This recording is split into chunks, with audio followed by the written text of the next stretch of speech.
Hey YouTubers, it's Charlie. So a bunch of you requested a video on Ego the Living Planet, so I'm going to explain his comic book backstory and what's going on. Ego the Living Planet is actually a really fascinating character who's involved in a lot of Thor comics. A lot of his backstory is tied up in the Thor comics, so what a coincidence that there's also a bunch of Thor stuff happening later this year. But I don't think that James Gunn intended that, because he's just a very big space-based creature, and he wanted to tell this really interesting backstory about family. And a big part of Ego's backstory in the comics, especially the more recent comics, is in searching for others like him so that he can make a family for himself. There is a new round of the Marvel giveaway going on right now. I'm giving away those Hasbro action figures that they're releasing for Spider-Man Homecoming. All you have to do to enter is be a subscriber and leave a comment on this video. But even though he's going to be a big movie character, there have been a couple TV versions of Ego in the past. If you don't remember, there was a Fantastic Four cartoon. He was featured on that. He was also featured on the Silver Surfer TV series. Then later on the Superhero Squad show, and more recently on Hulk and the Agents of Smash, which is probably the best TV version so far. He's actually voiced by Kevin Michael Richardson, who is like the best person for voicing a living planet. What is that? Is it just me? Or does that planet kind of look like a dude? Who dares disturb Ego? It's a living planet who speaks perfect English. Does anybody else think that's weird? Insects, you have incited Ego's wrath.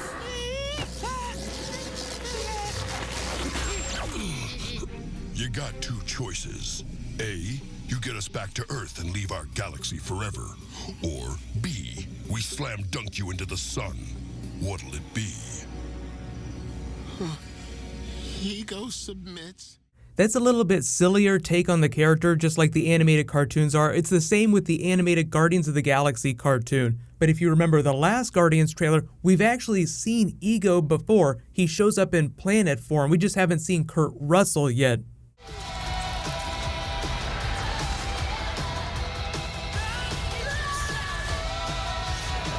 That was awesome! What's that?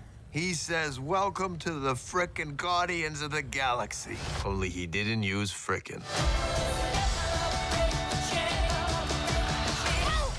Look out! So this is probably what he looks like when he's in planet form, and this looks like it might be the surface of his planet, just because he can change its shape and make it look really lush, just to make it more appealing for people, sort of like a Venus flytrap, just to lure people in so that he can devour them. So there are all kinds of questions about the logic of how Ego can make himself a human body, and how he was able to procreate with Star-Lord's mother, and how Chris Pratt's able to walk around. What does that mean? So during the first Guardians movie, when Nova Prime says your DNA is something ancient, something that they don't totally understand, like she couldn't quite put a name on it. The reason for that in the comics is because the place that Ego the Living Planet was born is called the Black Galaxy. It's this really weird place of space that doesn't exist anymore. It was actually eaten by a Celestial in the comics a long time ago. But within that galaxy, it's sort of like this weird biosphere of life. So Ego himself, the planet, slowly evolved over time, gained sentience, and then gained his powers. So the funny part is a lot of you are asking, why is he called Ego the Living Planet? Why is that his name? Because he has a big ego. That's just a funny wink that Stan Lee and Jack Kirby had when they were creating him. So he was really created as a big Thor villain, like a planet-sized villain that Thor was hired to try and get rid of by another space race. So Thor's able to defeat him, and the terms of their agreement, the terms of the defeat, are that he can never leave the Black Galaxy. So he's stuck in his home galaxy, but then later in the comics, Galactus comes along and Thor winds up helping him out. So Ego isn't always an antagonist. Sometimes he's just looking for family. Sometimes he goes mad and starts to eat other planets, Galactus style. So he flip-flops back and forth a lot. And the only way that he has to get around, like he actually can move himself around when he's in planet form, but it's only because Galactus attached a world engine to his South Pole. So you can see that because he's such a big character, most of the times he's shown up in the comics, it's been with very huge cosmic stories with characters like the Beyonder, characters like the High Evolutionary, Thor, Galactus, the Celestials. Powers and abilities, though, he has a number of crazy abilities in addition to being able to create a human form for himself. He can also manifest tentacles, he can also change the shape of his surface, like his face doesn't always look like this. He's just a normal planet. He can just make a face for himself when he wants to speak with other people. So on top of all that, because he's a living planet, a lot of like his internal organs look like a human's internal organs, even though it's like on a planetary scale. When he's trying to consume other beings, he can manifest antibodies that help him digest. So you have to imagine this is all happening on a planetary scale, so it looks really crazy. No idea how they're going to deal with this in the movie because it seems like Kurt Russell is going to be the biggest part of this. So it'll be human form Ego. So I cannot wait to see how they explain it. It's going to be super trippy and weird. And they always change stuff from the comics. Far below his surface, he has this weird brain. Because he's so evolved, he does have some psionic abilities. So there have been times when he's been able to read Thor's mind. If you saw the video I did about Groot's origin story and how because the Guardians of the Galaxy movies have caused a resurgence in the Guardians comics, they've changed his backstory a little bit so that it's now more movie-centric. They've also changed Ego the Living Planet's backstory a little bit, just making it a little more interesting and complicated.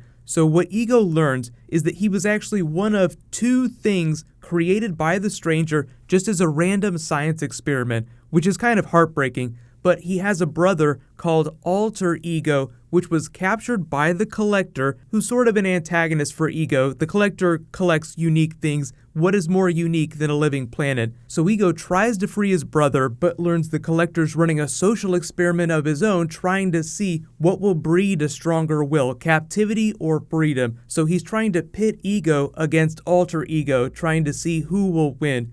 Ego wins the battle, but before he can kill his brother, Thor helps out, intervenes, and the remnants of Alter Ego sort of form to become a moon surrounding Ego, and they fly off to become a family together. So it's sort of a happy ending for him. As with any ridiculous character, like a giant living planet, there have been a lot of crazy stories. So if you want to read some really cool Ego the Living Planet stories, there's a story where he becomes the home of the new Nova Corps. I know everybody wants to see Richard Rider Nova in the Guardians of the Galaxy movies. No idea if that'll ever happen. But during Nova number 20, he actually becomes home to the Xanadar World Mine, and they pilot him around as the home of the new Nova Corps.